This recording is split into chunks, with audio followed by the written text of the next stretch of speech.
Yeah, I've had a couple roll through. None of them have really paid out. I've got an applicant right now that I need to interview.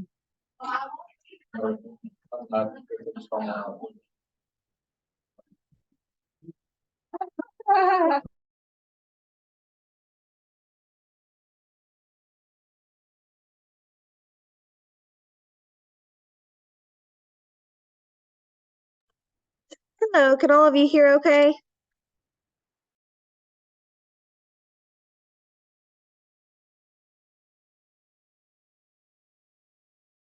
I can hear pretty well. Thank you.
Also, I was looking at the PowerPoint, like handout or attachment, and some of it's in German, I think. Is that normal?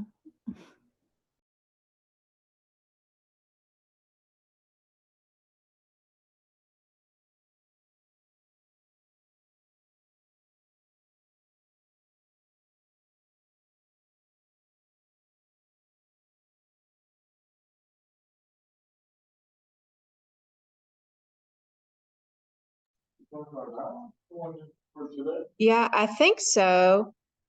So where are you seeing all that at? It's in the email that you sent us, with Right. What about it's the like, attachment? Did the attachment come through okay? yeah, I downloaded it and it's still, I think, German or another language, maybe. Oh, that's very interesting. Yeah. Okay, let me see if I can have Racy fix that for y'all. I'll be Okay. right back. Okay.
I know that.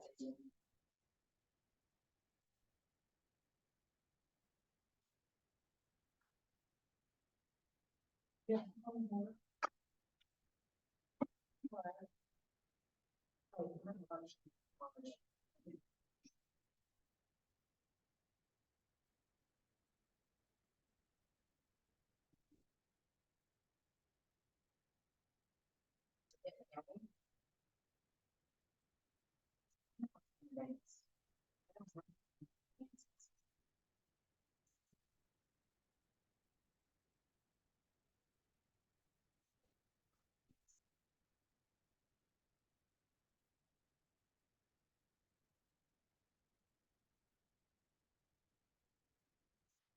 to get to the gallon. I'll find out, but they didn't have a homecoming day.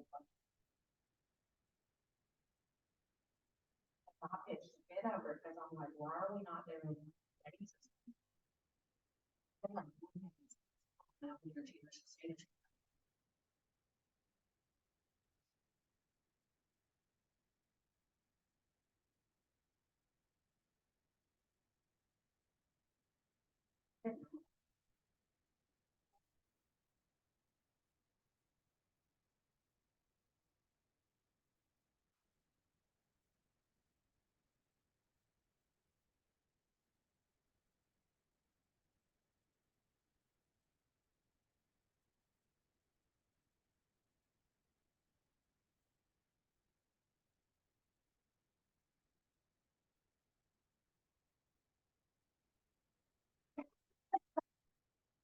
Did my homework, so my computer work, but I didn't know what. Okay. All righty. So I did do homework. Do you want this? Yes. Is that, and that's for the grants? Yes, yes. And honestly, I might be able to do it. Give me 1 minute for it to get here.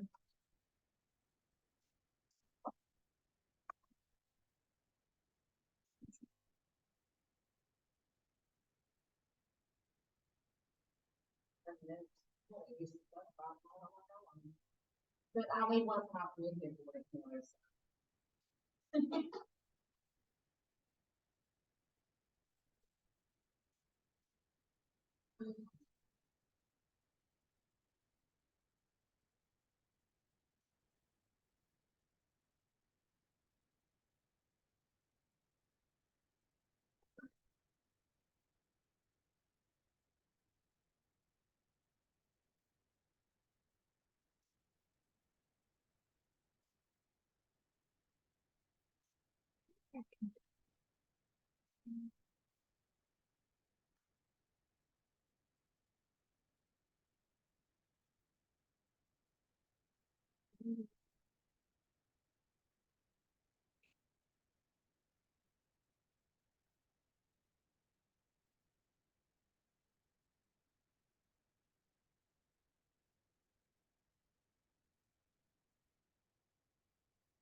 okay. Here, go ahead. I'm sorry. No, you're fine, just get out of whatever.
Hey, everybody. I just wanted to let you know we'll get started in just a minute. We're still missing several people in person, so I think we'll just give them a few more minutes to come before we get started. Did you guys all get the new email with the attachment on it? Yes. Okay, is it better now? Oh, I think the attachment that I just got was the resources. Let me double check. Yeah, it should be data resources for grant writing. Yes. Yes, I okay. see it. Thank you. You're welcome. I don't know how any of that all happened, so that's kind of crazy. Yeah.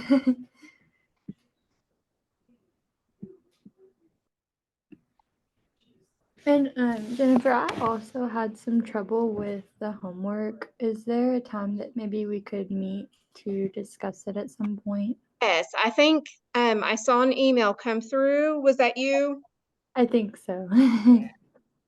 So yeah, absolutely. I'll tell you what, I am going to put my cell phone in the chat. Okay. And then if you don't mind, I've got a painting project that's coming up in the next couple days, and I'm not sure exactly when I'll be in the office and when I'll not be in the office. So just send me a text or whatever you want to, and we'll get connected so I can help you. Yeah, and it's nothing urgent at all. Sure, absolutely, but I still want you to have the help and support that you need. So Thank here's my cell. You're welcome. Just in case, like I said, I don't know when I'm going to be in the office and when I'm going to be out. So just holler at me on my cell. Okay. Thank you. Yeah, absolutely. Okay. Well, we'll probably wait. Oh, yeah, I can imagine. Things that happen so sudden, like just so sad. So sad. I mean, it's sad when it's expected, but it's even worse when you're not expecting it. Okay, so we'll give them just a few more minutes.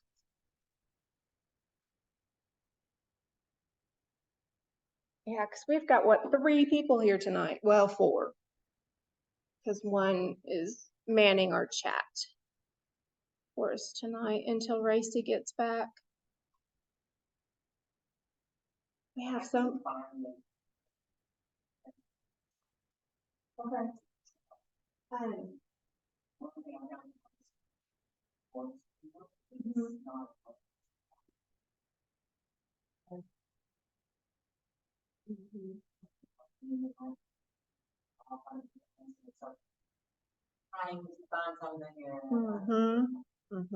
Okay, so I'm gonna make a list of everybody. So since you guys are there, I'm unmuted. I've got a few people in here. So if you guys are having issues finding someone to look at or a foundation to look at or a direction, I do have a few things tonight that might help. I've got some other statistic sites, so I think we might be able to get you to veer off into some of that, and that might help.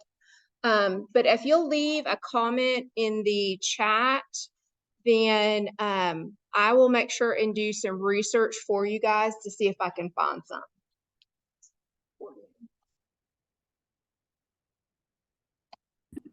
Thank you. You're welcome. Absolutely.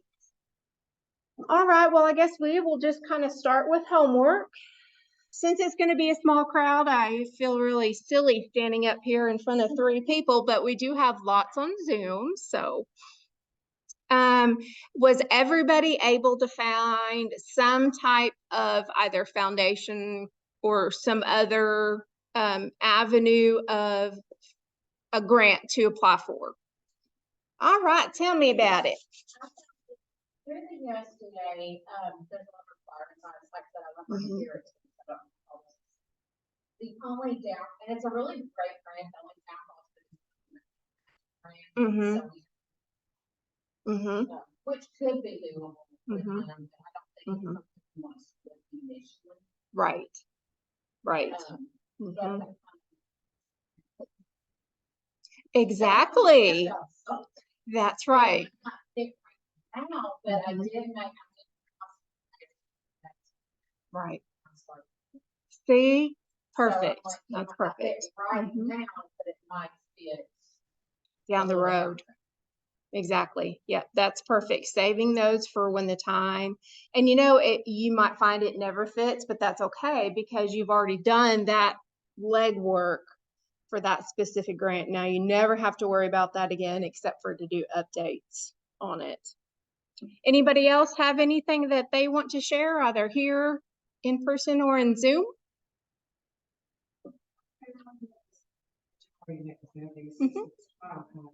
Mm-hmm. Mm-hmm. Okay. They do. They do. There are, and I've seen a couple of other businesses out there that are specific that they only fund certain organizations like that. They'll either do police or fire. So yes, we've got some targeted stuff. We are just going over homework, ladies. Were you guys able? That's okay. That's okay. Not a problem. It's about learning to search. It's not the fact of whether or not you actually found something. It's about learning to search. So for those of you that didn't find anything, was it helpful just to kind of get your toes in the water, just to kind of get familiar with looking for it? I couldn't find the key word. Yes. Like, that's my fault. So what is your organization? Well, I work with the veterans and, and then I help Jenny with the clips. But anyway, we wanted to do a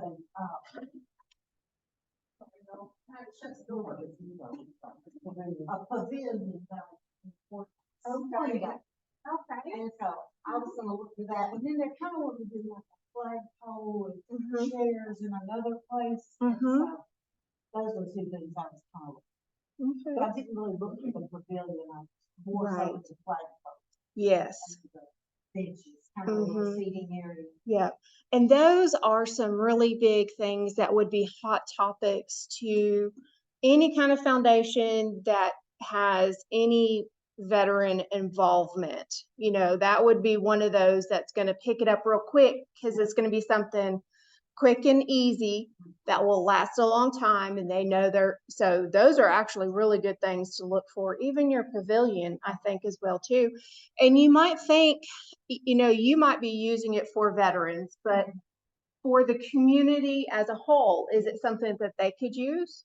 Can you partner with somebody possibly to look at, even doing a bigger project, in the community, like maybe the schools, and then the schools could use it part of the time, and then it could be used for education, and therefore you could slit underneath another grant funding for education.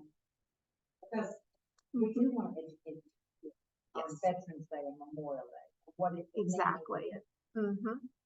Exactly. So. You were looking at the Arkansas.gov, and I did see some things for veterans under there. So I was curious as to what those would be about, and if you might use the word veterans, and see what pops up. And I was thinking, yes, from the Game and Fish, I think, isn't it? Yes. Even though that grant didn't fit what I'm doing, I was getting really frustrated. As I was like, nope. And then you see when you're like, okay, well, not right now, but then it kind of gives you that, okay, I'm on the right message. So it kind of cuts the frustration, even though it's not like right now. To say that there's possible. Yes. It was getting really frustrating. It can be. Yes, I promise you. I promise you. There are things out there that fit you. It may not fit like a glove, but it's going to fit what you need. And you just have to weed through the 98% that does not fit with what you're doing. So unfortunately, like we've talked about, it is very time consuming and it can be very frustrating. And I can remember when I switched my field again and had to completely start looking up for new things under my new field.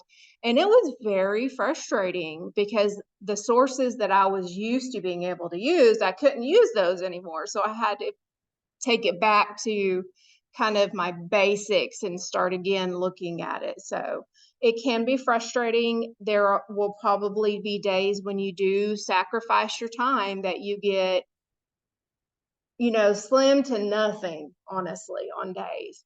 But don't give up because there are some out there.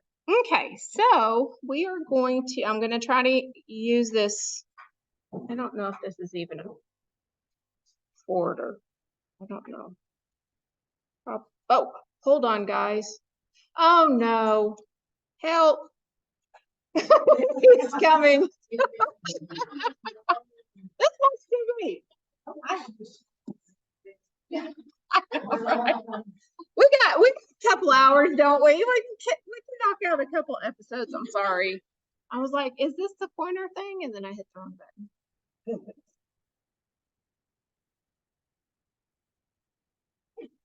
I'm so glad somebody knows. Okay, yeah, thank you. Oh, there's the I know, because I can guarantee you I'm going to pick it up at some point and do it again.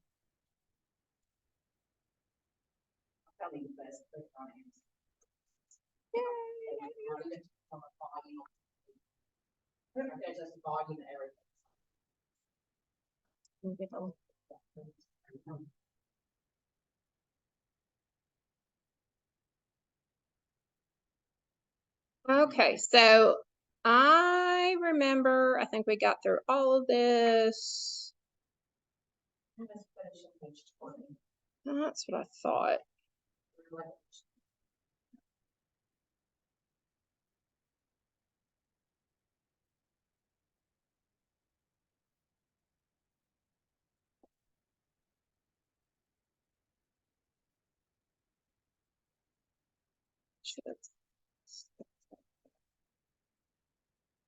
Okay. It was.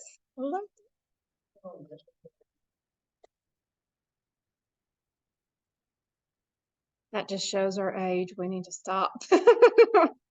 Okay, so where else in the world is Carmen's San Diego? Okay, so we talked last week about some of the main places that we can go look for statistics. If you are doing anything with children, Annie E. Casey is your place to go. And you will hear that foundation mentioned quite often on NPR because they are a very big public radio supporter. Okay, Stats America is another good one. And of course, Google Scholar. So I thought, no, these should be all free, especially the Annie Casey. Will be free. I think we do go into some pictures though. I wanted to go ahead and let me just jump on and show you this real quick. Okay, I'm gonna pull this up. Over there. Okay. So they do grants as well. I haven't actually looked into them for the granting portion of it. But they have all kinds of everything about anything that children deal with.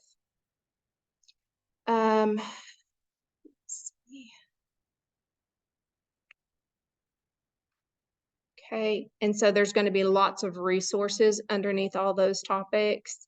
And this is where I have pulled out in the past a lot of statistics for writing grants specifically for children with disabilities. So, and they have some really great studies on here that you can also use for other purposes. It's just a really great site. Very well thought out and super, super easy to get around. Okay. So here's another one there. It's, this is the economic development. So there will be a lot of employment and those sorts of things on Stats America. And then the last is Google Scholar. We've talked about this already. Very simple Google format. So I am just going to do art therapy. Okay. Let's just do it for children. Okay. So we talked about last time that you're going to be looking for a specific thing, and this PDF attachment right there is what you're looking for. All the other ones have to be paid or paid for. Now, if you do a lot of research and you're going in and out, you can find some other ones where you can go to a website and get a link to be able to download them. But when I am using them as my stats in my writing, in my grant narrative, I always make a copy and keep it in case there's any question. If anybody ever comes back to me and says, well, that statistic doesn't look right, where did you get that from? I'd like to see it. And then I'll be able to pull stuff out if I need to. I'm always kind of worried about that documentation, keeping that, because statistics can be manipulated to fit what you need. But now watch this be one that doesn't work.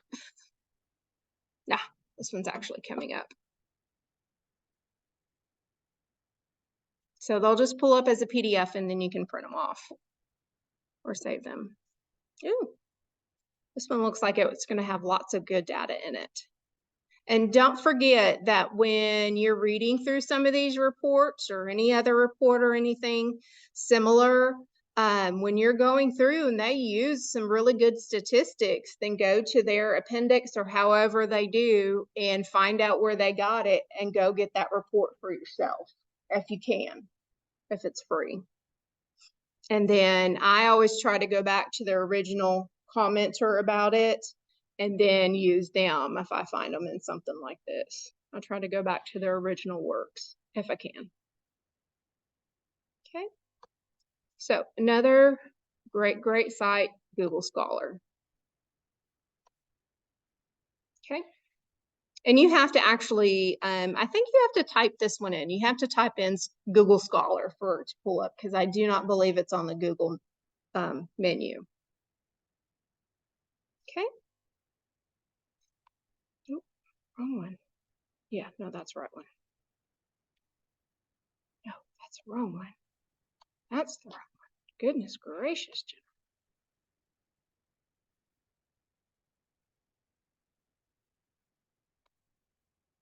Okay. Okay.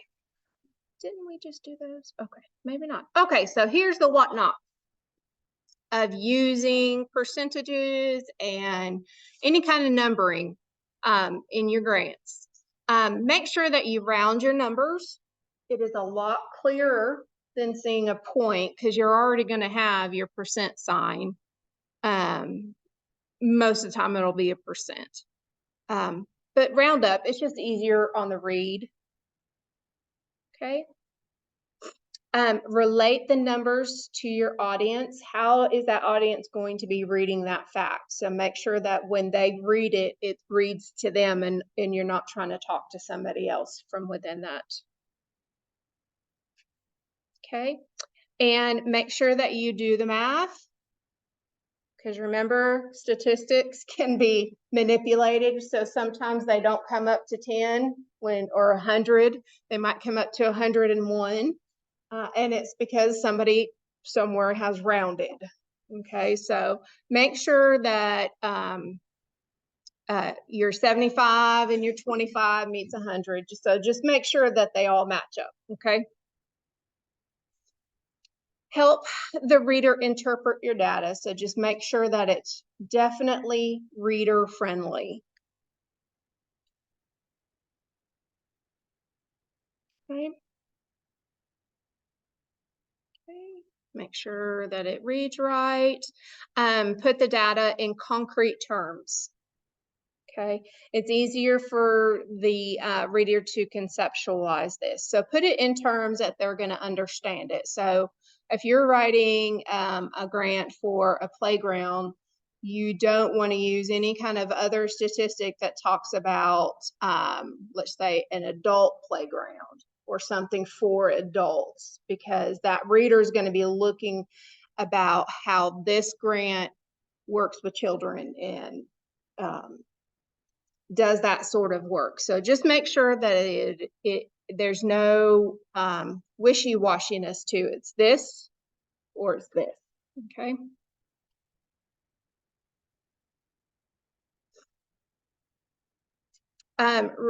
Make sure that you're not citing your sources every other sentence. You know, try to combine some of the citations together or space it out in your writing, okay? Maybe think about it like maybe a citation every other paragraph, okay, if you can do it. Now, there are some that are going to be heavy on percentages and statistics, so it's going to be hard to do that, especially when they want to know what are the demographics of your area. That whole section is going to be nothing but demographic or statistics, but you can throw in a couple of sentences here or there that does not have any kind of number to it. That's a segue from one section to another section. And that gives your reader just a little bit of a breath in between the information that they're going to be gleaning. Okay, use initials when you can. So ACW would be American Community Survey. Actually, what is the W stand for? Maybe that's a typo. It might be.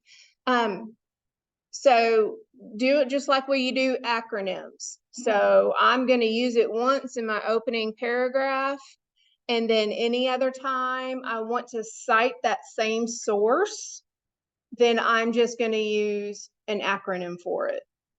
Okay. I don't necessarily do appropriate acronyms and do the periods in between, just because I know when it gets to character counts that those four characters can be another word. So I usually leave mine out, but I do parentheses if I need to. Okay. Never, never, ever, ever lie about the data that you find. If it feels hinky for you to try to use it, or maybe you're trying to, just adjust it a little bit to make it fit what you need it to read, don't use it. Don't force statistics, okay? That either come naturally or set them aside. Sometimes when I'm going through, I'll look for statistics before I start writing, just so I have them there. And that way I know how to bridge them. That's just part of my process there. But if it does not feel like a good fit, it's okay to leave it out. Maybe it's going to fit somewhere else, okay? And sometimes I have picked up stuff that I've deleted other places and put it somewhere else because it fit better. Just don't ever lie. Because what happens if it's that one time you stretch it a little too far and then they're like, you know what? I'd like to see that. That's what I always tell myself in the back of my mind. Keeps me straight. Okay. If the data does more harm, keep searching for a substitute. Okay. You don't want any kind of confusion. You don't want them to second guess anything that you have to say. Because remember, You are the subject matter aficionado. You're the person that knows your field, okay? And you're having to show them that you're in this field and here's your need, okay? So anything that they learn, they're going to glean from you, and they're trusting you on the outset to have the right stuff. Okay, so scenarios. Everybody should have a list of 5 different scenarios. It's the one that's just typed out paragraph.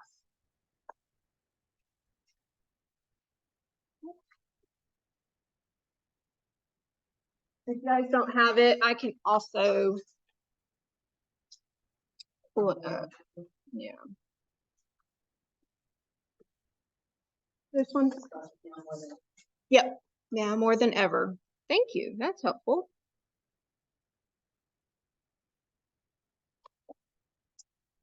Does everybody have it? Yeah? Okay. Is everybody on Zoom okay? Anybody need me to pull it up? Nope. Okay. Okay, so let's take a look at that first scenario. I'm not going to have anybody read it. So what we're going to do is we're going to read through it. Then we're going to talk about what statistics we're going to be looking for. Okay. So feel free to underline, mark, make notes.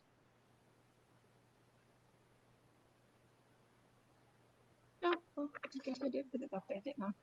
Look at me being all efficient. Didn't even remember it.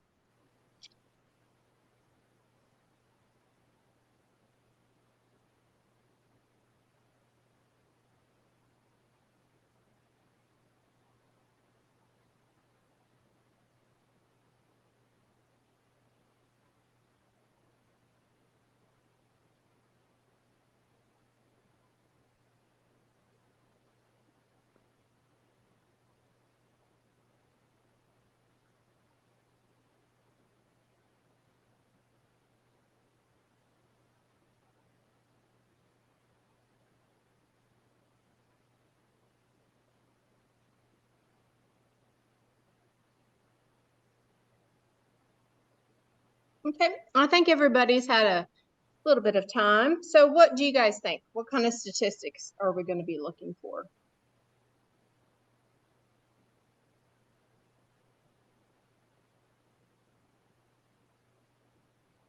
Poverty levels, but Mhm. Income levels. how many of our, Mhm. Mhm. Exactly. And to expound on those, so we're looking at not just poverty, we're looking at the numbers that are just above poverty, because that's usually the numbers that the feds look at. So a couple of different financial ones there. Graduation rates. And also you can look down from that too, is how many kids don't graduate, how many drop out in the years before graduation. So testing scores. This is the education person over here that keeps feeding us. Yes. Yes, all that good. Also crime rates, because if you're looking at a youth center, we're trying to keep kids out off the streets doing something good for themselves. So that would be another one. Mm-hmm. That's right. Mm-hmm. Yep. And you can also look on the flip side of that. What are we lacking in our community? You know? Exactly. Right. Mm-hmm. So that's the different side that you can also show. You can show, yes, we have all these things, but we are also deficient in all these things over here. And this is what we know we're trying to bridge this gap and work with our kids and all those good things. Yes. How many single parent families? Yes. Mm-hmm. Yes. And there's good data on all of those things. So we're looking at youth demographics. Boys and girls club demographics as well. Where's the nearest one? You know, is it over 200 miles away? At risk demographics, which children that are low income, live in a bad neighborhood, or at risk for failure, okay? They may not be kind of all the way down here, but they are the kids that are up here that are kind of hanging, okay? Positive outcomes for at-risk youth. I'm trying to spit it out. So we need to know these things too. What are the benefits of having a boys and girls club? What is it going to bring to the community? So you also need to know those statistics too, because that grant writer is going to be saying, okay, I see all these problems. What are they planning to do about it? Well, they're planning to give more education because they want to bump up all these other demographics, okay? So project-based learning stats. So in this scenario, we learned about this brain gain. So what are the statistics for that specific type program? Okay, and then camp exposure by age groups. Okay, do teenagers do better at camp than staying at home? You know, that sort of thing. Okay, so let's do another one. This one's a little bit shorter.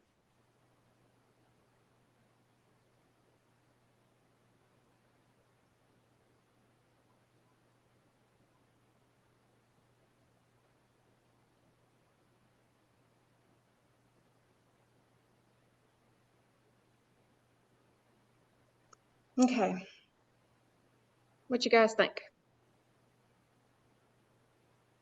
We'll just do it together. Youth demographics for sure.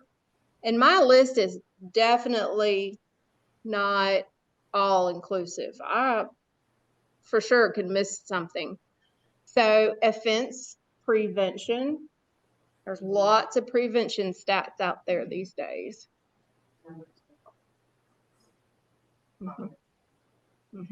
Exactly. And you could also pull out data from other communities that have implemented a program like this. And if there's another like pilot project somewhere across the state that you might know about or find out about, do some research, see if you can find it, call those people up and say, hey, can I use some of your statistics? And I can guarantee you they're going to say, yeah, man, here it is. Okay, this is going to be at-risk kids as well. Structured contact improvement, as far as is this type setting going to be good and enriching for these kids? Okay. Community protection, because we're getting these kids off the street, hopefully. Dispositional alternative for youth. Do these programs really work is pretty much what we're saying. And they're controversial too, so there's that.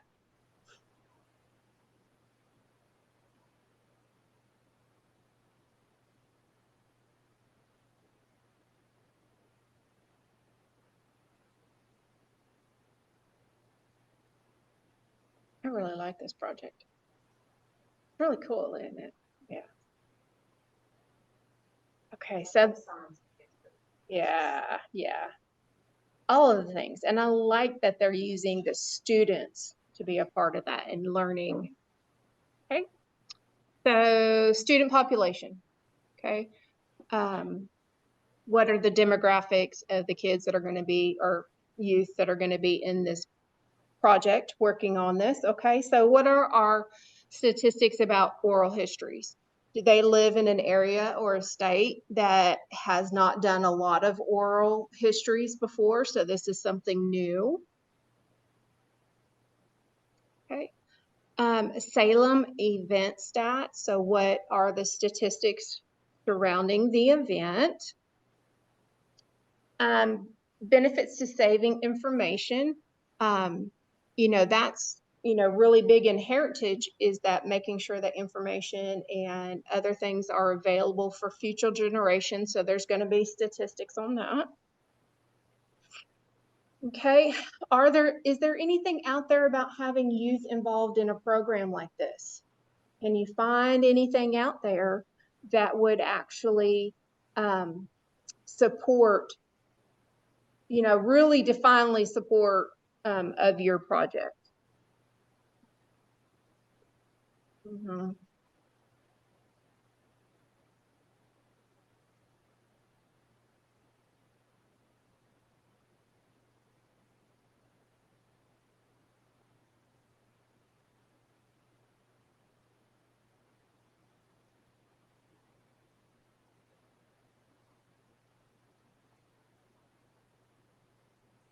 I had to throw an art one in there.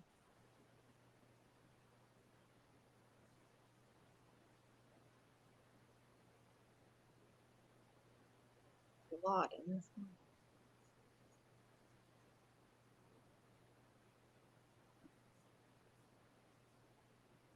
So we're looking for stats on visual arts instructors. Who are they? Where are they? Where can they be found? If anybody knows that, let me know. So benefits of the arts to students in the community. Huge, huge, huge benefits to students being involved in the arts, higher test scores, higher instances of graduation, higher instances of taking higher level classes, going to college, staying in college. I could go on for days. So visual arts education would be another one to look at. Art fostering diversity, inclusion, and creativity. Tons of data out there on that. Quality of education, you know, that does matter on both sides. If kids don't get a quality education, what happens? When they do get it, what happens?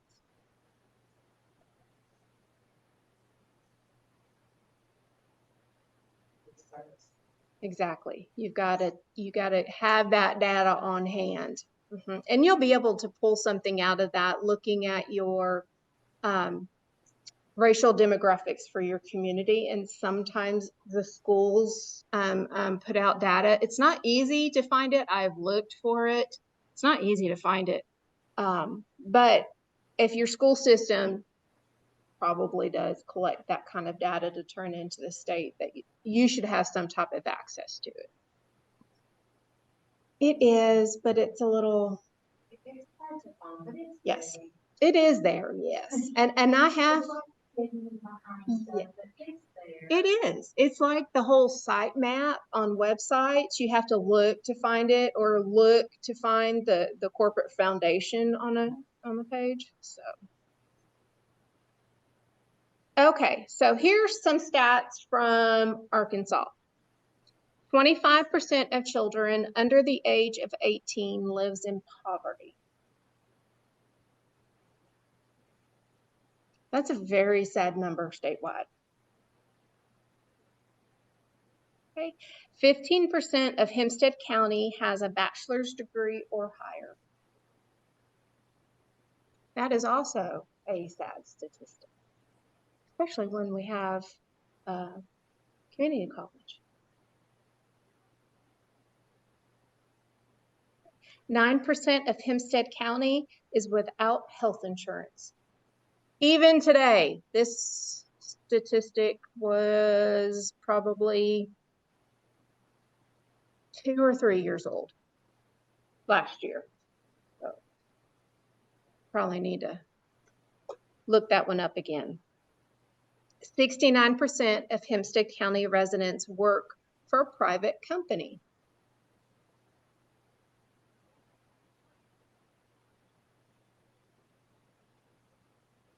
So that tells me my economy is built on 70% out there working pretty much a factory job. Factoring, manufacturing. Okay, homework for the stats section. No, you don't get away from homework.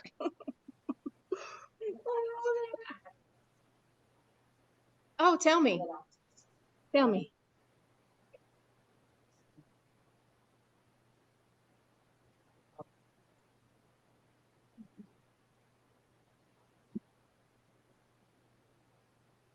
I'm wondering. Wow, that is a staggering statistic. And we could open up that onion and just peel back some of those layers. There'd be lots of stinky there, but we ain't gonna do that today. Okay.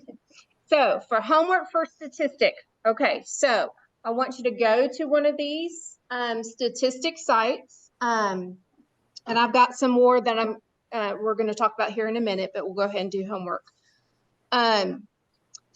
So search one of those sites. It can be any statistic that you can pull off the easiest one if you would like, just to have it. But I would like for you to kind of focus on your field and look for something that is usable for you in the future. Okay?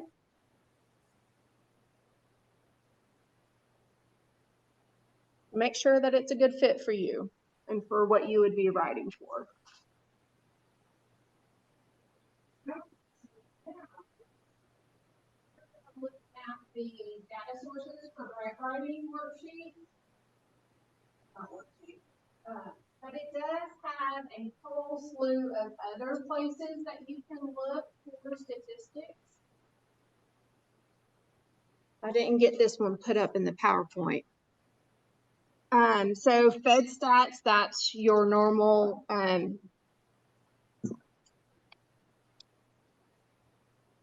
hold on.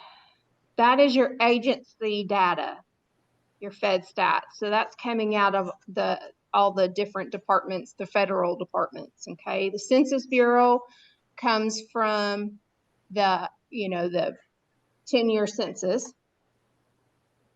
I've looked at a lot of labor statistics and workforce. There's your Stats America again.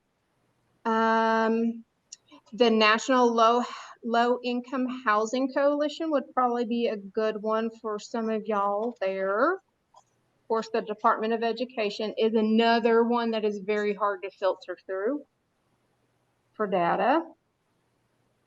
I think they do it on purpose.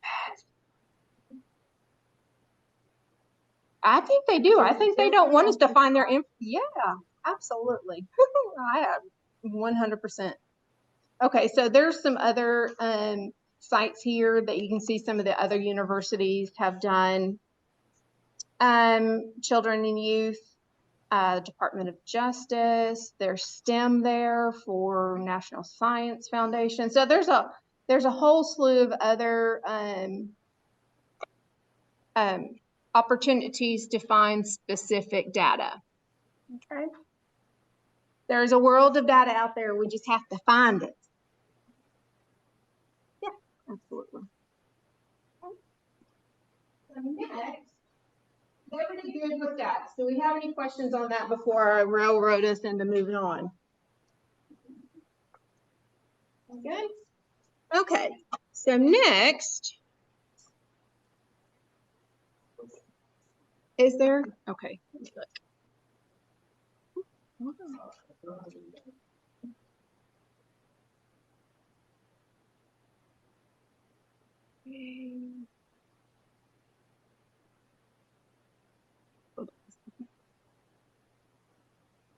So Yolanda, can you hear me? Are you unmuted?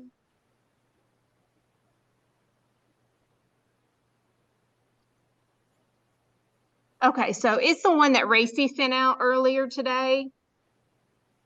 I didn't realize I didn't use it in the last class that I taught, and it was just setting aside, and I forgot about it until today.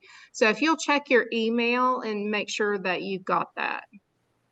And if you don't, then I'll make sure that you get it.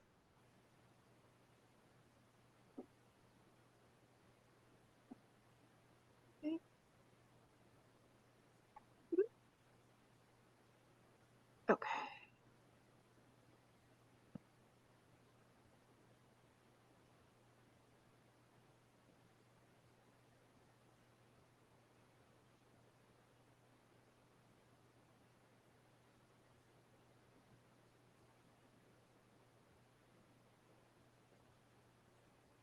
Okay, so let me go back. They're not quite ready to start the pieces yet. See? Look at me. Okay. All right, so you should have as a part of your handouts, the VIA Art Fund. It is like the full RFP. It's this page here. It's kind of a little shadowed with some yellow highlights. I do believe I have it here. Okay.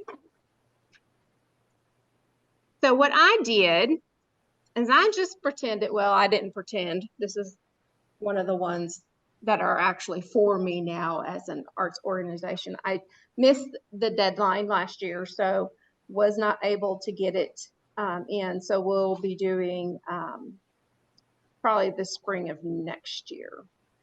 Okay, so anyway, so remember when I told you that when you first download your RFP, and if you'll remember back, RFP means request for proposal. Okay, that's a term that is thrown around a lot. Well, acronym RFP. So when a foundation or corporate entity, or the feds or whatever, and they're ready to put out a grant, they usually do a notification. Okay, and that notification will contain the actual information about the grant. So when they send that out, they consider that a request for proposal. So they're sending it out to the masses, to whoever wants to apply.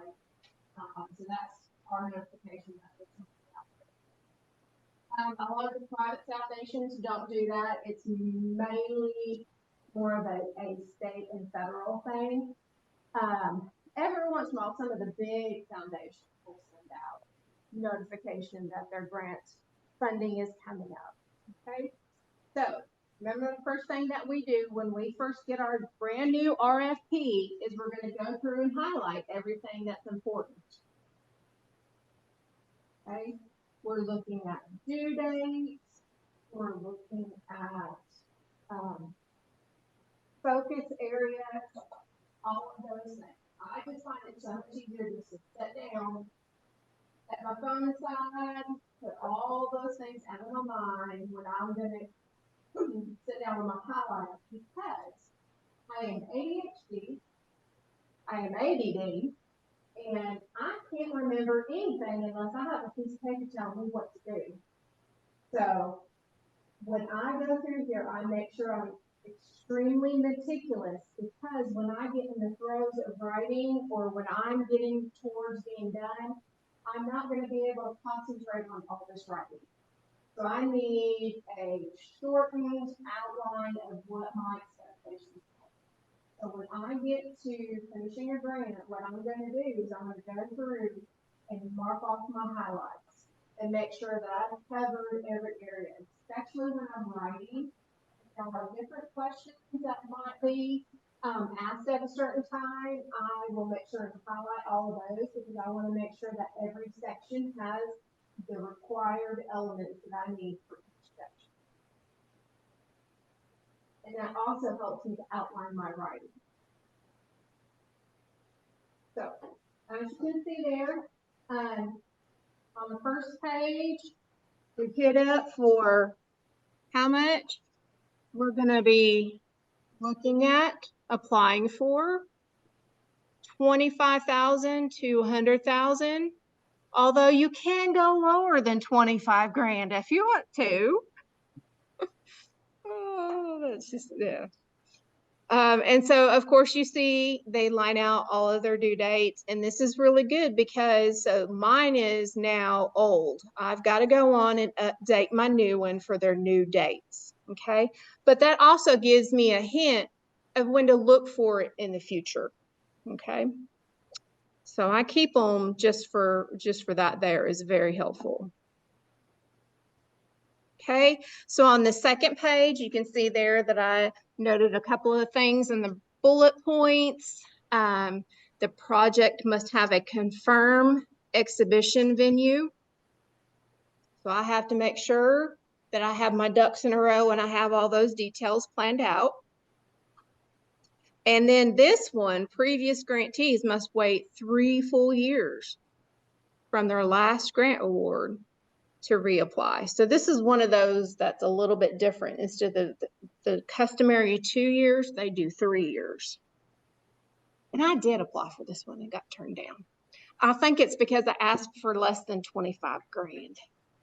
I think it showed that we were a little peon. And seriously, you will have foundations like this that look at a small organization like ours as a liability. And it is what it is. We're small. We have a small budget. We have 1 staff. I mean, it is what it is. But I still did it anyway. Didn't I tell y'all not to do that? Not waste your time. Look at me. Okay. So, lots of requirements as far as what the different, as I remember, yeah. So there's different organizations, different requirements under the different things. So this one applied to us. I had to make sure to include our full name and address and email. You would think those things are a given, but when you're in the middle of trying to get something done even if you wait until the last minute, even if it's not the last minute, you can still forget these little details. So make sure that you do that. So we have to have a 2-page description form letter to be able to send in. And then, of course, a budget, a balanced budget. So that means if you're in the hole on your budget, don't apply for this grant. You must already have your project timeline and your proof of nonprofit status. And so this one is considered a letter of inquiry, which is something that some foundations are going to these days. I know I've discussed with you guys writing for the Blue Cross Blue Shield here in Arkansas, and they actually have switched to that now. They do a letter of intent process before the formal process as a way of weeding people out so they don't get as nearly as many applications. So you have to make it through and get your letter of intent or inquiry passed before you move on to the full writing. So the good part about that is you don't have to spend as much time as a full grant writing a full grant when you get to see some of those. Okay. More dates, as you can see. Okay. So that lets you know when everything is going to be done. And they do this too, so you're not calling and saying, hey, what's going on? We haven't heard from you in 6 months. Okay, so the different programs that we can write for my organization, it would just be the artistic production and the incubator grant. We don't do any curation. That would not apply to us. Okay. And then, of course, they give you all of their information, which is wonderful. Okay. And then they're always going to give you notification of who the staff is that you're going to be working with. And there's nothing wrong with calling up Brooke Davis Anderson and saying, hey, how are you? I'd really like to write to your foundation. Here's my program. What do you think? Okay, there's nothing wrong with that. It's actually really good. Okay, so that's it's a letter of inquiry. So that's what that looks like. So now we are going to jump off into actual writing. Well, not the actual writing part, but talking about the writing part. Now, when you go for a full proposal, the RFP will probably be quite a bit longer than that. It just depends on the organization. They were very free on their information, so that was really nice. Okay, here we go. All right, so we're going to kind of go through this quickly for one, so I can try to keep you guys on time. And so we can get into more details as we go.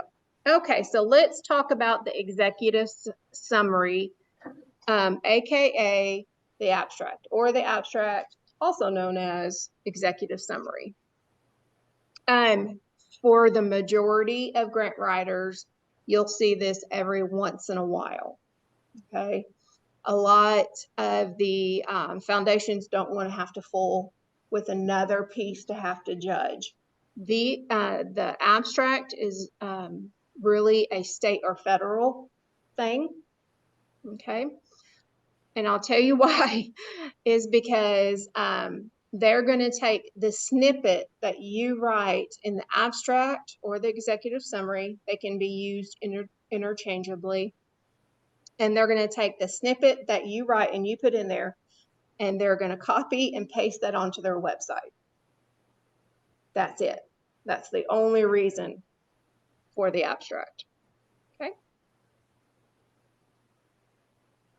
Okay, so I can't really.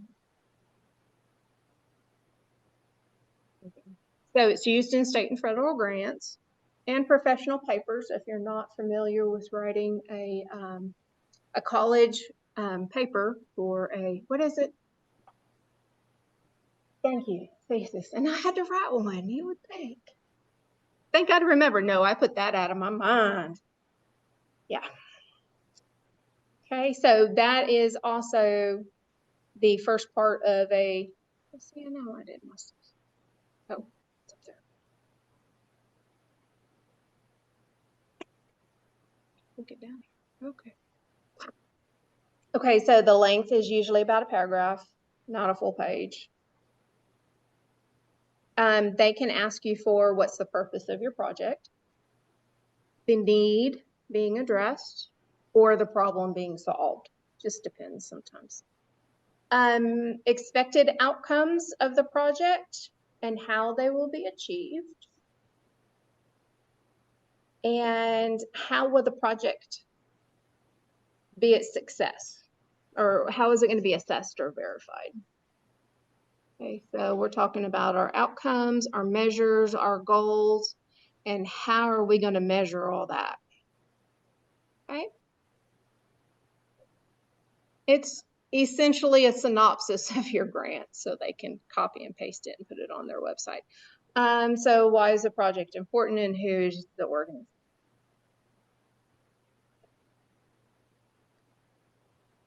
Okay, so others may want a summary of some kind of the amount of funding. Sometimes they want the funding in there, sometimes they don't. It just depends on when they put it up for publicity, what they're going to want out there. So the granting agency is going to give you all of those requirements for the abstract. Can you guys see okay around my computer? Didn't realize it was kind of out there. Okay. So we're also going to be looking at the key terms and concepts from their mission for us to incorporate in our writing in the abstract. Okay. The abstract is always written last. So don't, if you by chance have to write a grant that comes with an abstract, just wait until the end, and then you're going to pick all your highlights, put them together to where they sound good, pop them in there. Okay. So now let's talk about the need statement. So the need statement is really just that. It's the statement of the need. What is the need that we are addressing with our program? It's also going to be the problem statement and your needs assessment. Okay.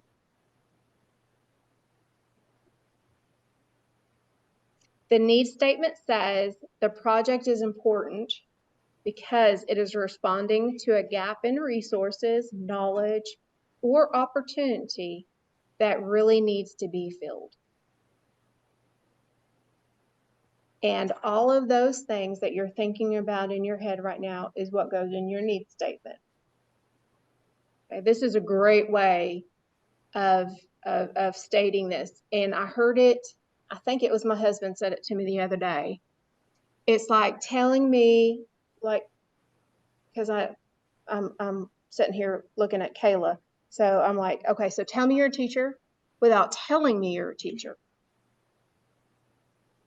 All the things, all the color, all the everything that she's got in her spread right now in front of her.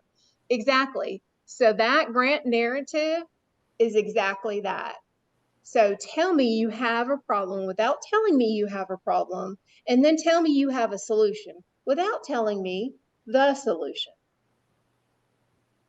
I know that's kind of deep. We're going to go on past that. Okay, so it's going to validate your project. Okay, so if you can't support your project within a needs statement, then we need to be re-looking at that project to make sure it's meeting a need. And if it's not meeting a need, then it might be something that your organization needs to do away with. Boy, when you start writing grants, you find out what's important and what's not important. Okay, so you're going to clarify your need. Early on, make sure that you establish the context of the problem, i.e. your background. So that can come out in your demographics. That, of course, can come out in the way that you're talking and describing the scenario around your program, project, organization. Okay. Your needs statement is going to describe your target demographic. Okay. Sometimes they do want you to do this separately. So if it looks like you're going to have to give a whole lot of information a little bit later on a needs on the needs of the project, you might hit it quickly in the needs statement and then wait to go into further detail when you're going to be asked to give more detail. Okay. And the one thing that I want you guys to remember, and I try to always say this, just because you do it once over here does not mean that you're not going to have to do it 15 more times on the other side. For some reason, I don't understand, but it's like, let's just say it's one that we got to, write the abstract for. So you've got all these different things that you're telling the same information over and over again, because our need is going to be a part of our solution. So we're going to be restating stuff there too. So all throughout the grant writing phase is you're going to be repeating yourself, unfortunately. I've never seen a way around it. And it gets more frustrating because they change up their questions, but it's essentially going to be the same answer. So what I do at a time like that, I wait, I give myself a minute before I have to go retell something that I just did in another way, because you're going to have to think outside of your box to be able to describe it again without sounding like, oh, I'm just going to copy and paste from this section over here to this section over here. So I essentially can do that sometimes. I feel comfortable with it because what I'm going to do is I'm going to get out my thesaurus, and I'm going to check all those extra words that I haven't used that you could suffice it or trade it out, for something that you've already written. So just know that this is going to be repetitive because we have to be repetitive. Okay. So sorry, it's going to be very repetitive. Okay. So describe the target demographic with your data. You can use your scholarly context, which is your scholarly papers, to also show significance. So the needs statement is also going to clarify why the project is a big project with a big impact. Okay, might be a small project with a big impact, but you know what I mean.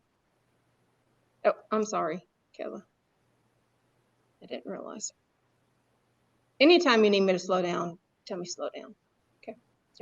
So now we're going to look at the actual project description, project program, I'm kind of like on a very thin line as to what's a project and what's a program. I think of a project as more temporary and a program to be long-term.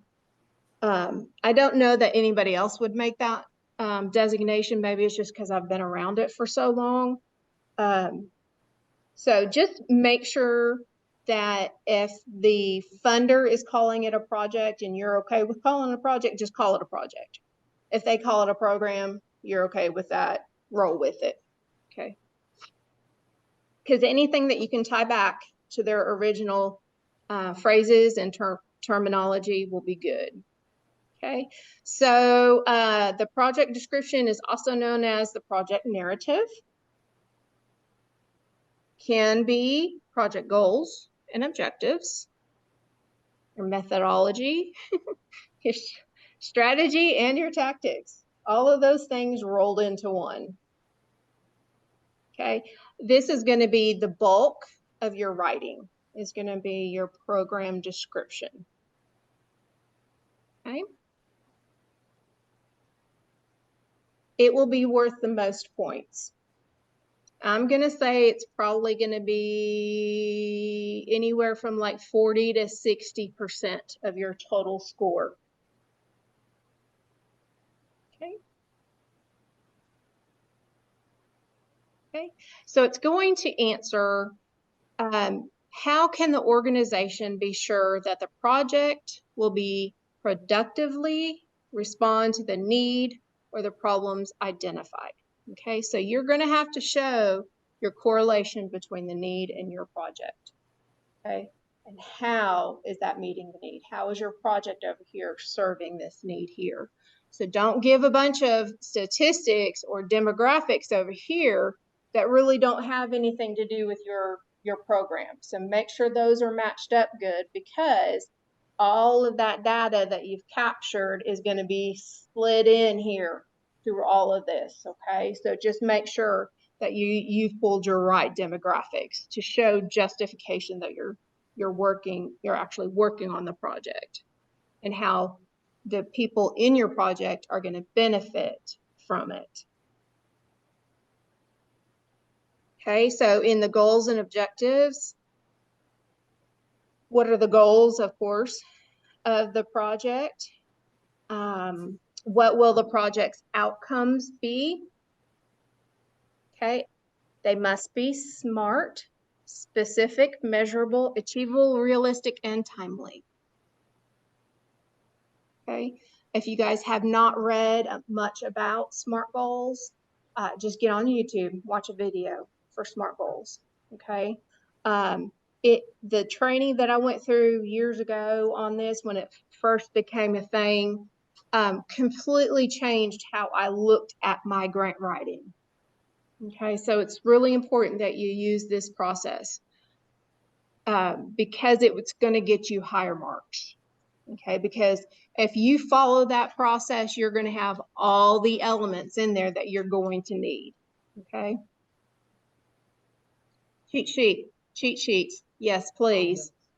Cheat sheets. Would you share that with me, and then I'll share it with the class? Well, here you can. Well, yeah, you could do that, or just take a picture, and I'll find it.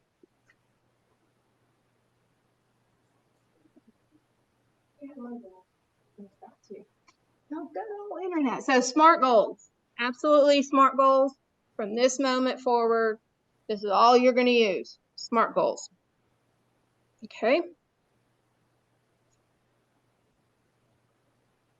Okay, so another thing that your project description is going to answer in your outcomes and measurements is how will the outcomes be achieved and what methods will be used. Okay, so we all have what we want to happen with our programs. I want adults to come and attend an art class and learn a new skill. Okay, so that is what I want to achieve. Now, how am I going to measure that? And what methods am I going to use? Okay, My first is going to be my easiest is going to be attendance sheets. I'm going to keep track of who everybody comes, who comes multiple times, who only comes once, okay? That sort of thing. Okay, and let's see. And I want to know that they have, so I can keep copies or snapshots of their work to show progression. Now that would just be something that would stay with me, but I could say over a progression of time, the instructor sees the results of the student's work, okay, and can tell that blah, blah, blah. So that's going to be an observational data, not strong data, but but data that could be used. Okay, how will achievements be measured or recognized? Okay, so measuring your achievements, sometimes you have to really think outside of the box when you talk about measurements, because there's not always an easy way to measure activity, especially if it's something that you don't necessarily aren't able to collect data on.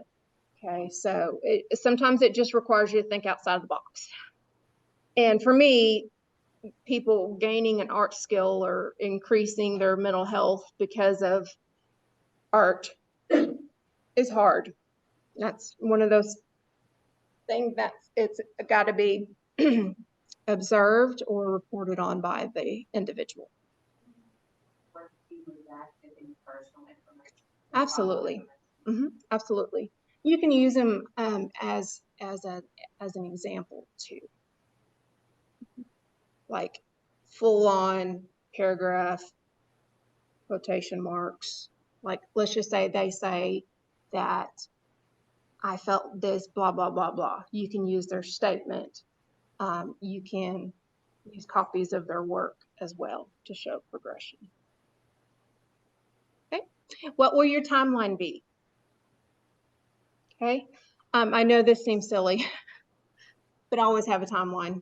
Make up one if you need to. Some funders are only going to fund at a certain time of the year. So let's just say they start in September. Well, let's just say my true year starts, July 1st. Well, guess what? For this grant, my project starts September 1st is when the funding comes out. And then my project is going to end August 30th of the following year. Okay, so I always adjust it based on what the need is for the from the funder to when you're going to get funding. I feel very uncomfortable saying, well, I'm not going to see your money for 2 months, so I guess I'll go ahead and start with the money I told you I don't have. So there's that too to take into consideration too. Okay, so budget and budget narrative. Everybody breathe, because I know the financial part is kind of hard. It's all right. We'll get through it. Okay, so the amounts, they're going to clarify what the organization is actually asking for. Okay, so make sure if you've got this, let's just say it's $2,000. You know that you need $2,000. You're going to ask for $2,000. So what makes up that $2,000? Okay, what are the supplies you're going to be buying? What are the salaries you're going to be paying for it? All of those things. Okay, and why these particular amounts? Sometimes that's important. Why are we spending more money on salaries than we are on projects? Okay, which please don't do that. Oh, let me throw this out there just because I'm thinking about it and I'll probably forget on the other side, on the flip side. So make sure that in the budget that I like to think that everybody has control over, that very few people in organizations actually get control of. So you're looking at a 15 to 20, maybe a 25% top percentage on administration.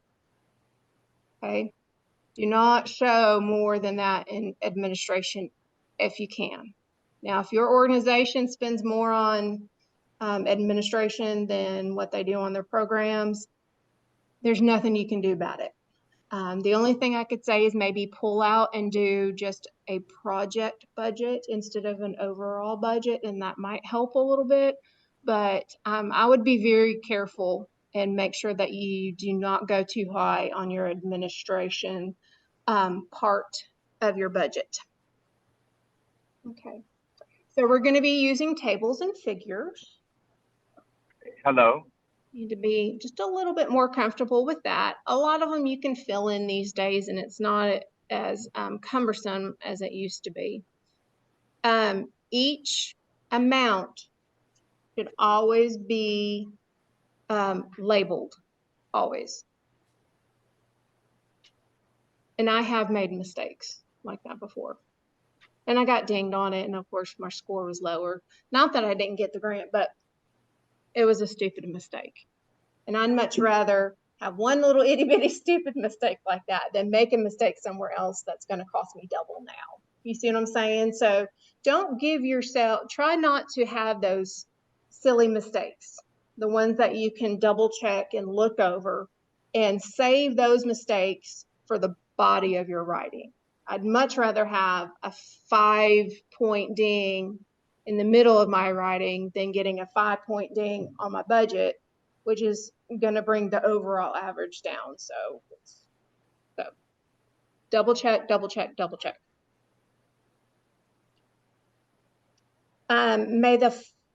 May follow the organization or the program's budget. So you can do your program budget. Sometimes you can do your overall budget. Sometimes you have to send in the overall budget too, sometimes. But if you can try to do just the program, you'll probably do better. Okay, make sure you show your calculations. And I know this is kind of silly. Most of the time you're going to have 2 areas that you're going to handle with your budget. There's actually going to be your budget spreadsheet, which I say spreadsheet, and everybody thinks Excel, but not necessarily. But it is going to be some type of chart that you're going to have to put the funds in. And then you're also going to be given an opportunity to write that out in full sentences in the narrative. Okay, so, but if there is an area of description on the spreadsheet, make sure you show your calculations of how you came up with that amount. Okay, and this is especially for state and federal. Maybe not so much on the federal, more on the state for sure, because they want to know how you came up with your math. Okay, abbreviations are okay. In the budget only. Yep. Get that? Yep. Show your calculations. Okay, so the budget narrative, it is going to be the justification statement or the narrative of the amounts that you are asking for. Okay, what is each cost? Explain that away. We're asking for $10,000 for the director's salary. That is in addition to XYZ. So as much information you can kind of give in there would be great. How the amounts were calculated. So let's just say we put $20,000 in salaries and we're going to give 4 people $5,000. So who are those 4 people and what do they do?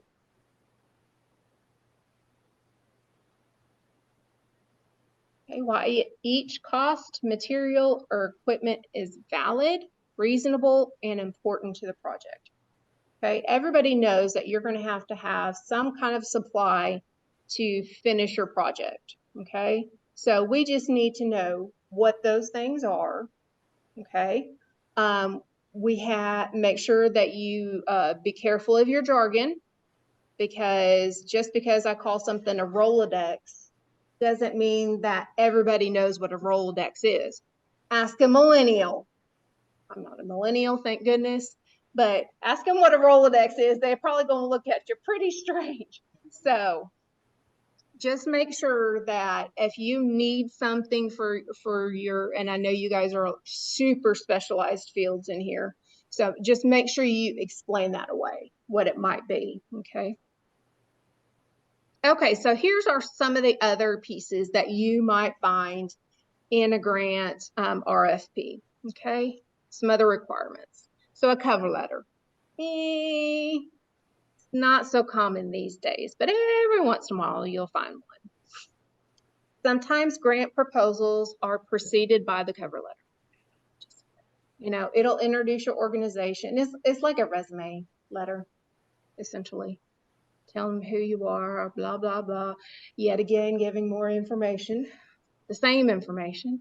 You're going to convey enthusiasm at all times. Okay, and you're appreciating them. Thank you for the consideration. Please fund us. We need your money, please. Okay, so let's talk about this organizational qualifications. This is a very big one. It is a very hot right now in the grant writing world, so be expecting to do this section. Most days it is like a section of its own. Okay, so what you're going to be doing is talking about your history, your organization's history, the nature of what you do, what you function as in the past, where you're at now, where you're going, that sort of thing. Unless they ask you to do that in a history section. Now, sometimes they try to knock out these different pieces and break it down a little bit for organizations. So sometimes you will actually see that one broke out. Okay, so this is your introduction to key personnel. So that can be anywhere from your CEO on down, okay? Anybody that is going to be included in the grant, whether paid for or not, needs to be included. So let's just say, you know, I'm the executive director and I've got a programming assistant over here. Since I'm going to be overseeing the project and working a lot in the project, then I need to go in it as well. Now, your CEO may not have as much hands-on, or whoever that head person might be, and I wouldn't necessarily put that person just because they're the CEO. I would want to make sure that the people that are in the project, surrounding the project, providing that direct support be included. So that would be like your administration professionals, secretaries, those like that, support personnel. Okay, let's see. Background in your qualifications of your staff. Do you guys require CPR, first aid, first responders? I know have to have some type of education, I would assume annually or every so often. So what does that look like for your organization? Okay, and for your key personnel. So like for me, I would say, you know, Jennifer Block is the executive director. She's been there for almost 2 years, previously 20 something years in nonprofit work, and holds an MBA. Okay, so just a little snippet about me. Okay, you might go into more detail with somebody that's like directly over it, that's supervising. Go in a few more details, maybe about how long they've been a part of the project, that sort of thing. Okay, what does the hierarchy of your staffing look like? Sometimes that'll be important. They're always going to want to see somebody in charge and somebody doing line work. Okay, and it might be the same person. Okay, what is the qualification of your organization? Are you certified in something? Do you hold some type of important licensures that allows you to do the work that you do? Are you part of other organizations, a larger national organization? All those things that can make you look good, you want to make you look good. Okay, credentialing awards. My organization has won a national award. So you betcha I'd be putting that in there. It's a certain line. I can tell you it's probably about 5 or 6 lines down in our history that we, so I've seen it that much because we play it to our advantage and we won it for a reason. So we're going to use it. Okay. So supporting documents. This is one of those things that you don't want to wait until the very end, especially if you're going to have to share information with another organization. Okay. So it can be a range. It just really depends on the person that you're writing or the funder that you're writing to. It can be additional records. It might be resumes. It might be copies of your licensure, that sort of thing. Any kind of endorsements for your project.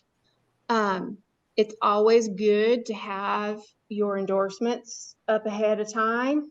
Get them every year from whoever you collaborate with to keep them easily at hand, where you don't have to chase somebody down to do a form letter for you. Because whenever you wait like that and you have to chase somebody down, you're not going to find them when you need them. So get those done firsthand. And then make sure you have that copy of your 501c3. That's almost always going to be asked for. Personal bios is different than a resume. So it's got a specific term and I can't think of it now, but oh, it's a Latin term they use.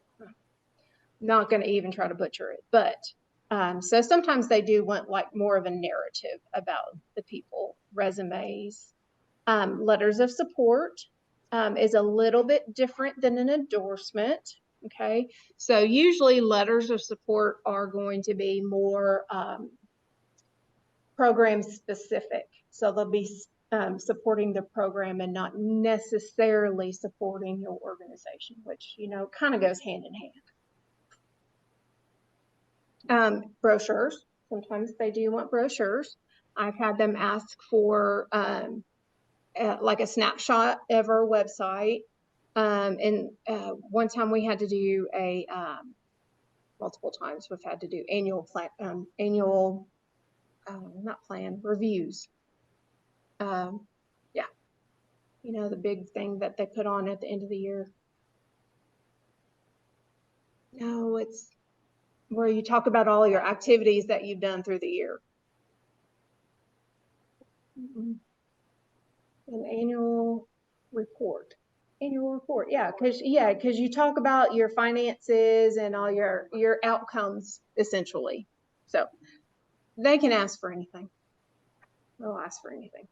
Studies or professional papers. I've actually had to send them in a couple of times. That's why I always keep a copy. Okay, so make sure that everything that they ask for is what you turn in. A lot of times what I'm seeing now is going to be a separate place to upload that at the end of the online submissions is typically where those are following these days. Okay, so now that you know you have to sign your life away and give blood at the same time, good gravy. Mm-hmm. Mm-hmm. Yes. Good point. Yes. Yes. Well, not necessarily. Just because you might be the actual grant writer, you may not be the responsible party. So think of it as me not writing the grant.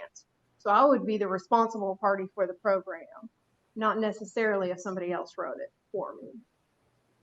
Okay. So you may not be the person that signs on the line.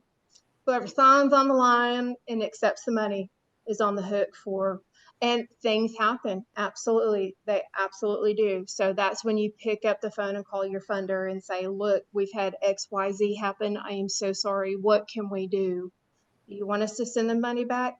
9 times out of 10, they're going to say no, either keep it for another 6 months and then do some reporting. You know, they might handle it that way, or they might say, yeah, go ahead and just cut us a check back, or, you know, it could be from A to Z what they tell you to do with the money, but be honest and call them and let them know. If you know something is happening that's going to hinder you in the future, give them a call and just be like, I might be 2 months late. Is that okay? And they may say that's okay for you to finish up. Okay. Because like COVID, you know. Yeah. Yeah. Yeah. I can tell you the grant world was crazy. Oh my God, it was crazy. It's crazy. Like you had to be on the computer 24/7 trying to catch all these grant RFPs that were going out. And that's what I was doing full time at my last job at the time. And I was constantly just missing grants going out. I mean, they were throwing grants out. They were throwing money and then keeping money. So anyway, okay. So back to this letter of intent is also one of those things that might be included. They might ask you to do that up ahead of time. It's also could be called a letter of introduction or letter of interest or inquiry. So any of those I words. Okay, so it's really just you showing that you're interested in writing to the foundation, and would they grant you? Please do it. Normally it's the first step. Yeah. And then you're invited to do a full proposal. So. Then guess what? You're just going to take what you wrote the first time and you're going to expound on it again and again. Yes, that's always fun because you know you're going to have to do the work anyway to include the information in the LOI. So when you go to write the grant, it's just like you're adding more words to it. Yeah, it can be crazy, it can be frustrating and tiring too. Okay, so general tips. Make sure you're paying attention to the key points, the key things that they are looking for, those key interests. Make sure you use those words and you identify that from that request for proposal, from what they put out or from their website. Use those throughout your proposal. So if you have to change your terminology to meet theirs, then just change your terminology to meet theirs. Don't overdo it. Because you can't overdo it. You can't overdo it and write too much. Okay. I tend, as you guys can see, I tend to write how I speak and I ramble a lot. I mean, it's just what I do. And that's how I write. And that is overdoing it. And so 20 years later, I'm finally starting to learn. But it's only because of word counts and character counts. That's what's made me do it. Okay, so some more tips. Make sure that you're paying attention to the agency's key interests. Okay, oh well. We just did that, didn't we? Okay, organize ideas through numbered lists. Okay, use a numbered or bulleted list to organize your writing.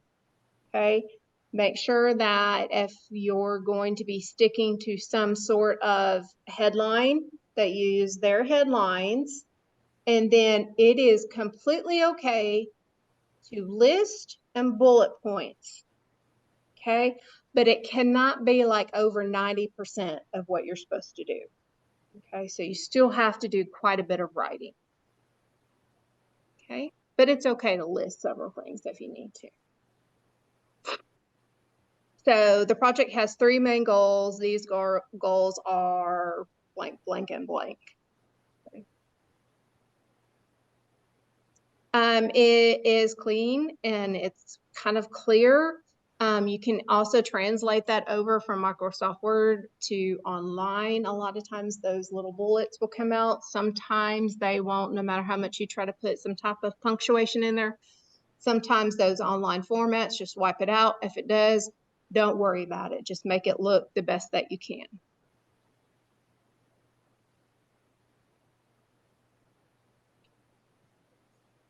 Okay, write carefully customized proposals.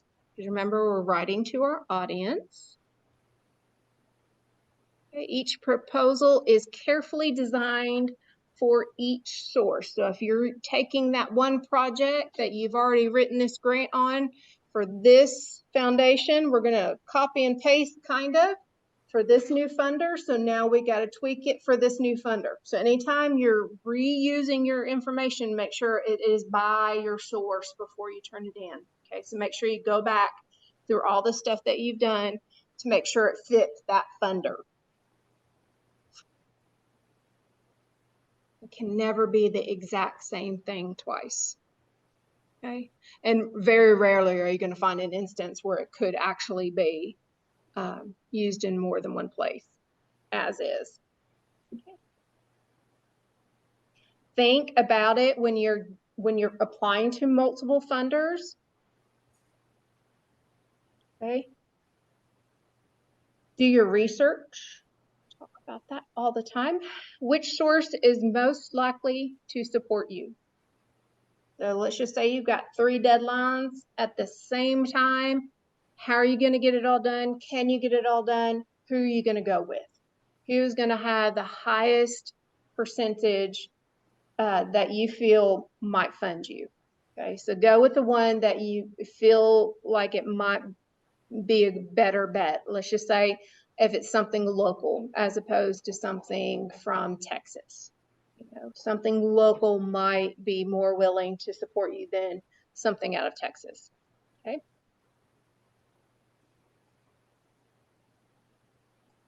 Okay.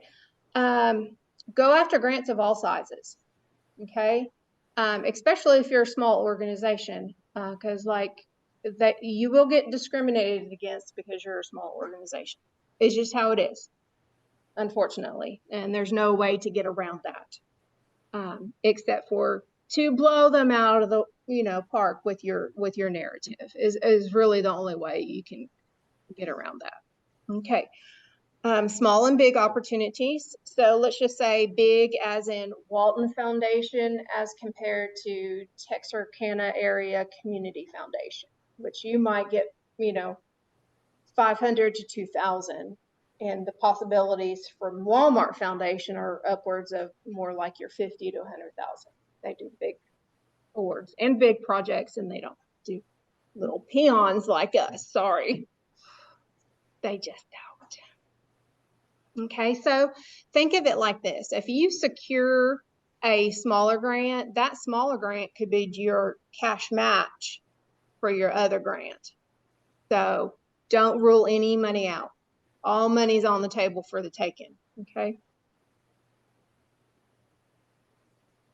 Excuse me. Guess I need a drink. I'm trying to get us through so I don't keep us too late tonight. Okay. So showing that 1 or 2 stakeholders have already supported your project can bolster your credibility. A lot of times, and I've seen this as a new trend, that funders want to know who else is funding you and have they committed to it, or have you just asked them? Have you received the money? Okay, so be looking for that out there. Be thinking about all the other ways that you guys receive funding. Okay, consider those sources your funders. Okay. How about like in my case, if I Mhm. say, moving forward, Mhm. volunteer, Right. So you're going to be able to increase the population that you serve. That right there, that's the money right there, is you're going to be serving more kids that need it. Mhm.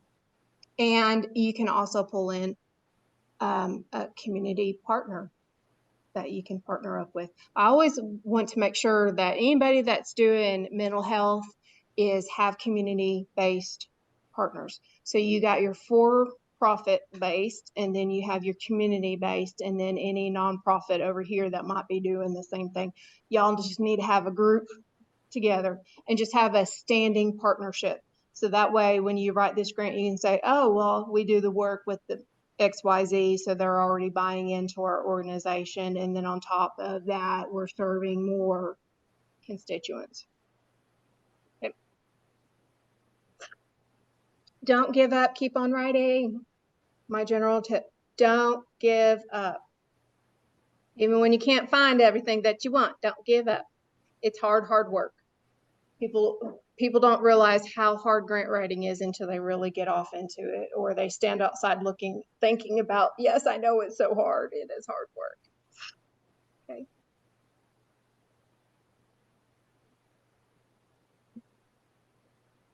Okay. Best advice, or best for everybody to remember. Every grant writer is going to get told no. And I've met some really fantastic grant writers that have great track records. I mean, just you sit back and I'm just blown away at all these grants, millions of dollars worth. I don't have millions of dollars worth of grants in my portfolio. Now I've got several 100,000 in my portfolio, but not millions of dollars. So just remember that everybody gets rejected, and it's not about the writing per se. Okay. It could be a number of things.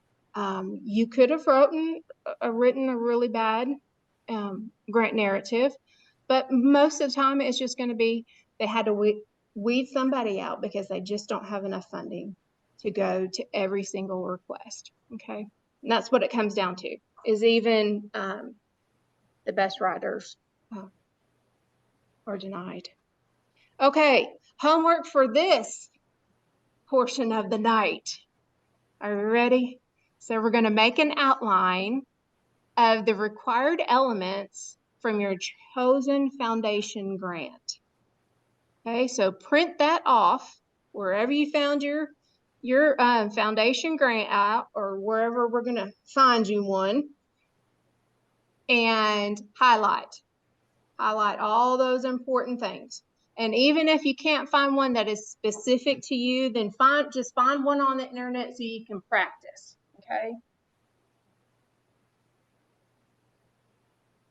And then everybody is going to have, well, it might be too hard for me to move it.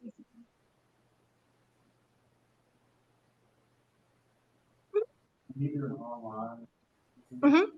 Can you, or have done one, can you save it and come to it? Yes. Okay.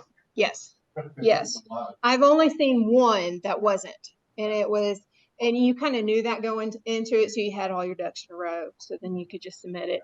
But yeah, almost all of them have a feature now where you can save it and get back into it. So it'll be like a save as is or submit button. And I can tell you, every single time I hit that save button, I'm like double checking myself, because, oh my gosh, to have to call and have them unlock that because I accidentally submitted it would be like such torture on me, and I would just cringe and die inside. So I just make sure that I'm hitting the right button literally every time, because it's scary. And I've done that before, just because, computers have glitches, but that's why I do my stuff in Microsoft Word first. So that way I'm really just copying and pasting. You don't lose everything. Right. Right. And you have that autosave feature on Word to where if something does happen to your computer, then it will pull up from your last one that you saved. I had a really crazy day one day, and I thought I had saved it, looked like it had saved. I hit save a couple times, went back into it, nothing saved. And so I had to start from scratch. And that's happened to me on Word and on the online, putting it in there. So sometimes things happen. So if you have, that backup in Microsoft Word, for one, you have everything kind of lined out in your own way for your copy, but then all you have to do is literally just copy and paste. Some of the punctuation doesn't go across sometimes, so you have to be careful about that. But even some of the more rudimentary ones will take like a bulleted list and stuff like that. So. Mm-hmm.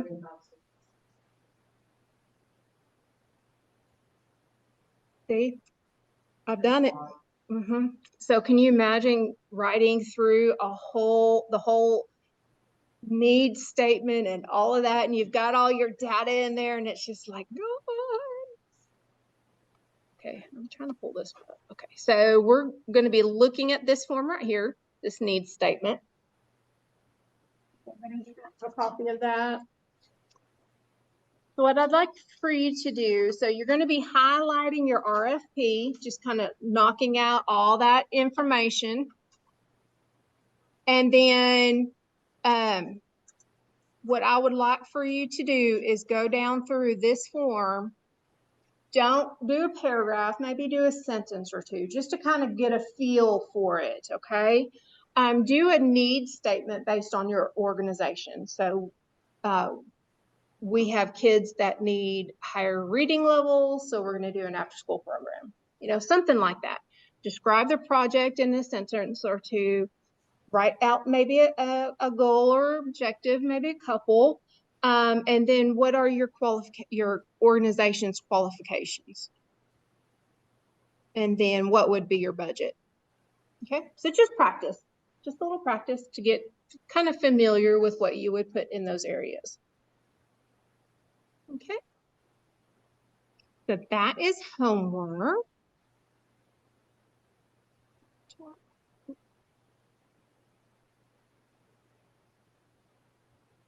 Okay. So we're going to highlight and then add pieces to the worksheet. Okay, I know we've got like 10 minutes left, so we're going to charge ahead, which I am going to skip some of the stuff because we've already talked about some of it.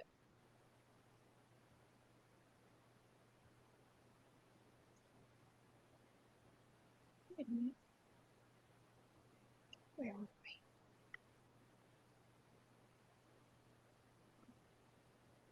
No, this is it. Okay. See, this is where I even lose myself. Okay, so I am going to skip over the executive summary though, just because the chances of you guys really having to get into that anytime soon is probably not going to happen. And plus you'll have the PowerPoint in case you need it. Okay, problem statement, also known as the need statement or statement of need. Okay, explains why the community has a problem and how your organization can provide the solution. Okay, so why do we have poverty in our community? Well, we have an unemployment, well, actually don't use the unemployment thing because that's not gonna work. We have uncharacteristically very low unemployment rate. It's kind of strange because there's still places needing workers. So maybe everybody is working. We just don't have enough people. I don't know. Okay, just ignore that. Just don't use that unemployment for Hempstead County. Okay, so you're going to describe and justify your need. We talked about that. Consider this when you are writing. What does my reader already know? What do they not know? What do they need to know? Okay. What do I need to explain to them to understand the significance of our need? Okay, hit them hard, hit them with the biggest thing. Hit them quick. Okay, be specific and clear about your need. I can't say this more. Be specific, drill it down as far as you can, have somebody else look at it, get their opinion. See if you can make sure that you are being super specific and go beyond your obvious. A lot of times we live in our job or in our organization and we have our blinders on to everything around us. So we assume that everything in our vision, that everybody understands the same vision that we have. And that may not be true. So make sure that you go beyond the obvious of your project, okay? That's why I always recommend have somebody from the outside give you input, okay? because they're not gonna have these blinders on like we do on a daily basis. I can talk art all day long, but somebody at some point is gonna be looking at me funny because they're not gonna understand some of the terms that I use. Okay? Consider what is the best way to convince them. Okay, what information will provoke a response out of them. So we definitely want the tearjerker in there if we can get a tearjerker in there. Okay, your statistical and numeric data must be included to help describe and justify the need. Okay, the more that you're able to do that, the more that they're going to see, for one, you did your homework, and for two, then you're proving to them that yes, there is that need here because we've got statistics for it. Okay. Describe the need using a brief story or by quoting those involved in your program in the past. And that's where some of those eyewitness statements or comments that parents have made or the community will come into play. If there are obstacles to your success, what are they? Identify them. Okay, that's really, really important for them to know that you know that your landscape is not flat. Okay, they acknowledging that you have hardships is okay. It's not going to look vulnerable. Okay, because all the rest of your narrative is going to be strong and it's going to be evidence-based, and you're going to have your needs in there. So it's not going to sound like a sob story is what I'm trying to say. Okay. You can mention whatever obstacle that you have and briefly comment on how you're going to use the program to overcome it. Okay. Minimize them, your obstacles, by showing the competency of the organization. We know drugs are a bad problem, and here's what we're doing about it. Okay. Promise I'm going to stop soon. So that does say ask clearly. The audience should know exactly what it is you're asking of them. Okay.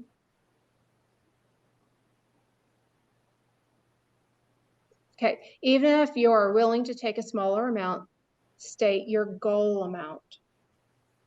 That's really important because sometimes it's really hard to decide how much money to ask for. So if you're okay with asking for $5,000, then I would suggest you ask for $8,000. What happens if you ask for $5,000 and they come back at $2,000? You could have asked for $8,000 and come back at $5,000. So I do a little bit of in my own head, just kind of, finding the right spot. You'll get to the point where you feel comfortable on what you're asking. The important thing is not to try to go too low, okay? Because you don't want to shoot yourself in the foot either. Okay. Being unspecific will always come across as unorganized and unprofessional. So be thinking about that. Ask for different contributions from different recipients based on their resources. That shows that you're branched out and you're getting other resources for your organization and your project.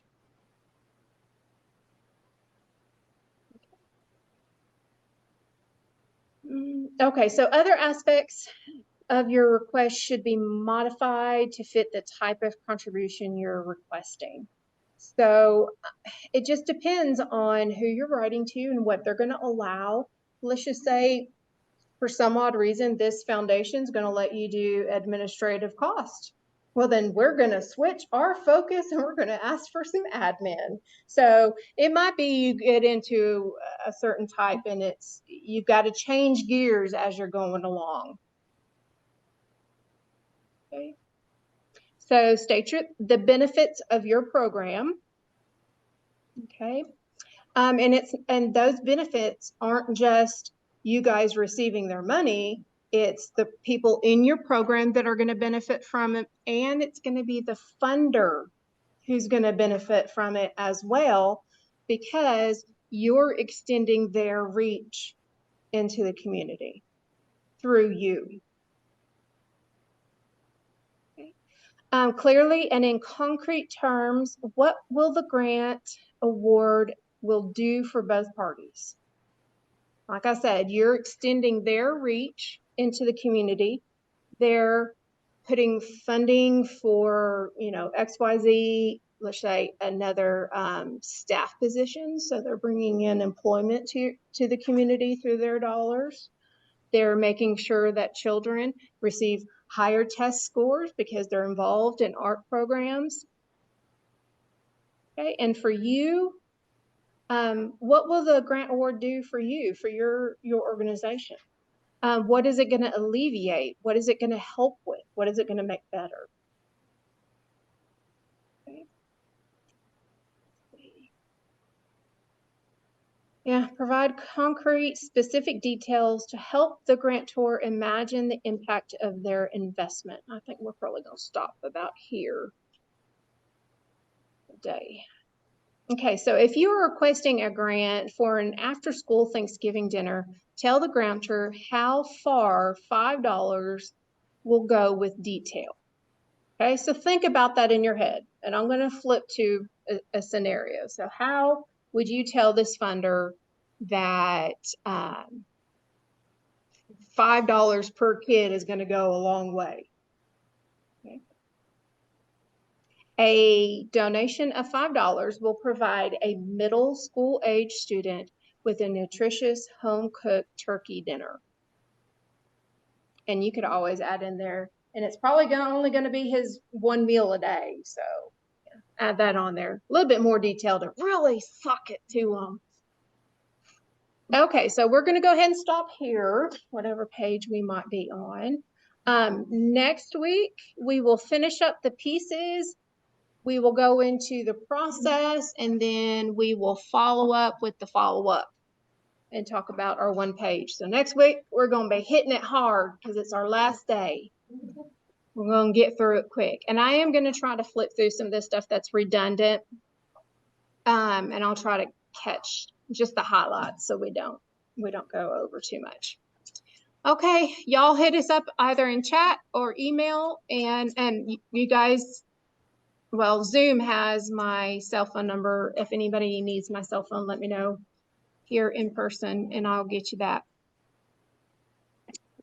Okay. Thank you. Yes, I appreciate that, and I'll get it out to everybody else. All right, you guys, see you next week. I can't believe it's the final one already. Lord have mercy.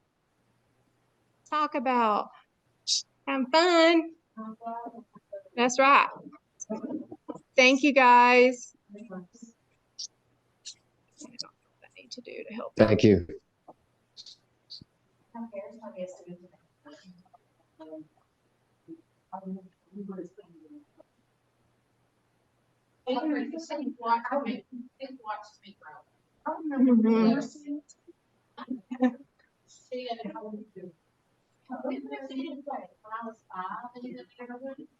Wow.